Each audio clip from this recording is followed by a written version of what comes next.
What political dreams are taking shape during this pandemic in the minds of those who govern? What political dreams are taking shape for the rest of us?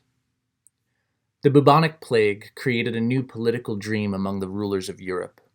In response to it, entire societies were put on lockdown, people confined to their homes, and the world outside subject to surveillance that had been unthinkable. This dream of total control contributed to the modern prison system. Confinement and surveillance became a response to chaotic contagion, whether it be a plague or a popular resistance.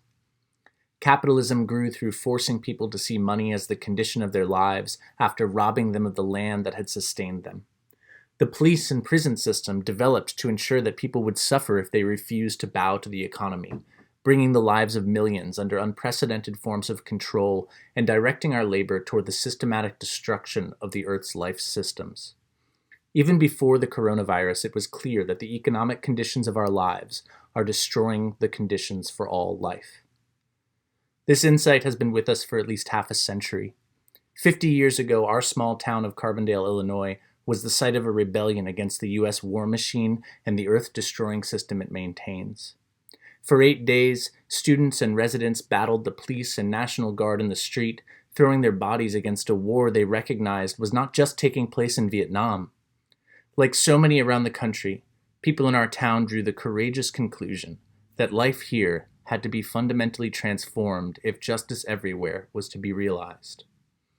The wars have long since been brought home. The counterinsurgency tactics developed around the globe became the manuals of local police departments, and the largest prison system in the world was built to contain and crush movements that struggled for new forms of life. Today, the dreams of those who rebelled live on in the movement for abolition of police and prisons, a political dream of its own, challenging the assumption that communities are safer when people are seen as expendable.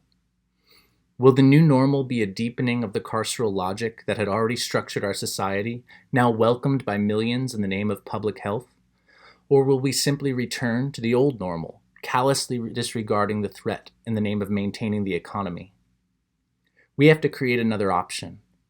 How will we both protect each other from the virus and protect each other from a governing logic that has destroyed so many lives and brought us to the brink of extinction? In the midst of climate change, pandemic, and the rise of new forms of authoritarian control, our common condition is made clear. We are all potential refugees, patients, and prisoners. Our moral imperative today is to build communities of refuge, to spend our lives building the place we would want to land should we have to flee. Treat those fleeing as we would want to be treated, should we lose everything.